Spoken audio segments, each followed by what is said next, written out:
என்னை பொறுத்தளவில் அவர் முன்னாள் முதலமைச்சரில், அதாவது இன்றைக்கி சொன்னாராங்கள்ல, இன்றைக்கி தினமலரில் போட்டிருக்காங்கல்ல, அள்ளி விடுறார், செய்ய போகிறதில்ல, எதையும் சொன்னதை செய்ய போகிறதில்ல. எடப்பாடி ஒரு பெரிய பொருளாதார நிபுணர் கிடையாது. ஏதோ அதாவது ஏதோ ஒரு காரணத்திலலாம் முதலமைச்சராக வந்தவர், அவ்வளோதான். அவருக்கு நிர்வாகத்திறன் கிடையாது, எதுவுமே கிடையாது. அடிப்படையில் ஒரு பெரிய அரசியல் தலைவர் கிடையாது, நிர்வாகத்திறன் கிடையாது.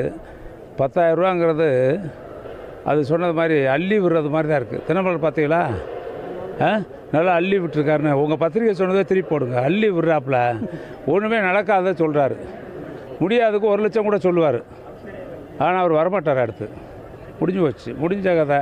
என்ன வேணாலும் சொல்லிட்டு போகலாம்ல, முடிஞ்சு போச்சு. இனிமேல் எதுவும் வர்றதுக்கு வாய்ப்பு இல்லை. நான் தெளிவாக இருக்கேன். இதில் மக்களுடைய இதை ஆதரவு இழந்து விட்டது. அந்த இயக்கம் சுக்குநூறாக போச்சு. அதிமுக அதில் பிஜேபியோட சேர்ந்தவுடனே அவங்க கூட கூட்டணி, என்டிஏவோட கூட்டணி அமைச்சவுடனே அதுக்கு மேலே சுத்தமாக அதில் பாதாளத்துக்கு போயிடுச்சு. தென் மாவட்டம் பூரா 58 தொகுதி இருக்குது. 58க்கு 58 திமுக வருகின்ற கூட்டணி வருகின்ற வாய்ப்பு இருக்கிறது.